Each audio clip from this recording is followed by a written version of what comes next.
Last week we looked at root search. Today we'll look at another free tool. This one is called FindARecord. You can actually use this on any browser, any operating system, and any device. It works perfectly well as is, but you can also make it an extension to Chrome or Firefox to make it a tiny bit more versatile. It only works with FamilySearch, but the more I use it, the more powerful I find it to be.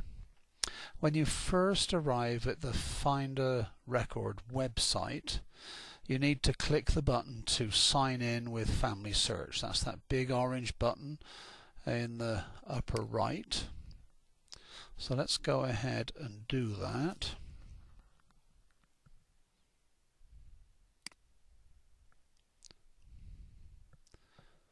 Once you're signed in, there are several different options. I'm just going to uncheck all of the options so that I can show you a lot of stuff.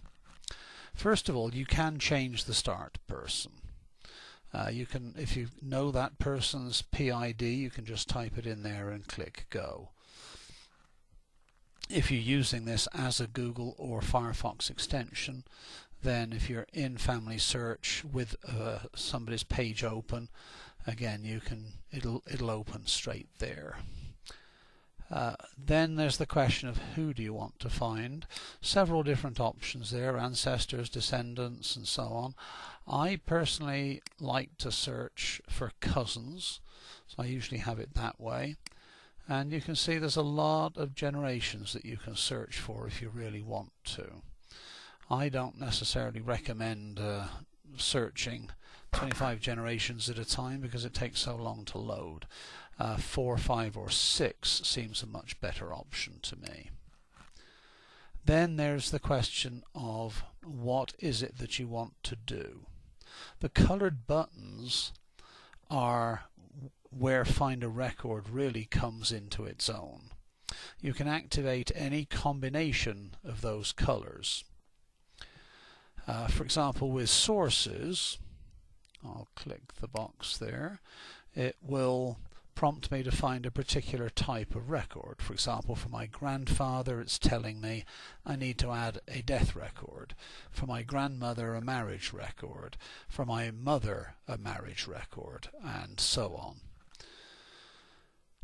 So, and that just means that those types of records are not attached to those people in FamilySearch.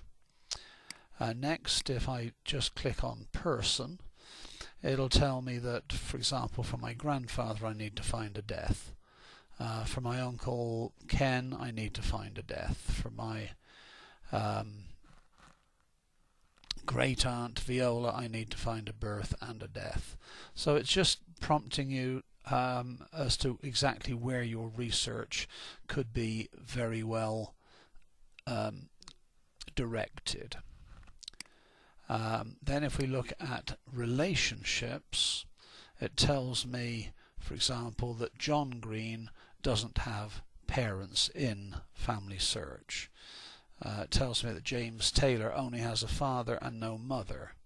Again, giving me a good direction as to where I need to be looking for information. Let's look at problems. Now, these aren't necessarily problems. For example, Daisy here was born before her parents' marriage. In fact, her parents never were married. Is that a problem? Well, not in and of itself. In which case I can just hide that. But this might also mean that there's a problem. For example, if Thomas Clifford really was born after his parents' marriage, I would need to get that fixed. And this is just telling me the type of things that I need to fix. There's a lot of them will show possible duplicate persons, and again, always extremely useful to merge duplicated people. So there's a lot of opportunities that can come up there, and the one that I have always found most useful is the cleanup. For example, it's telling me that in the FamilySearch record, Edward William Morris has the same name listed multiple times. Same for Louisa Morris, Emily Morris, and so on.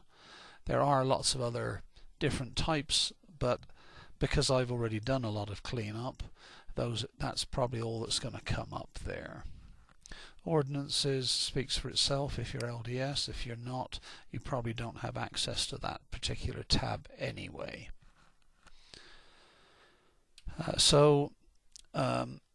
In every instance, all I need to do when I see an opportunity is just to click on the PID of that person.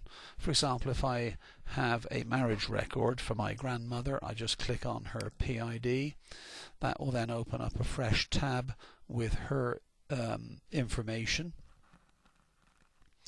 and I can then proceed to add that marriage record.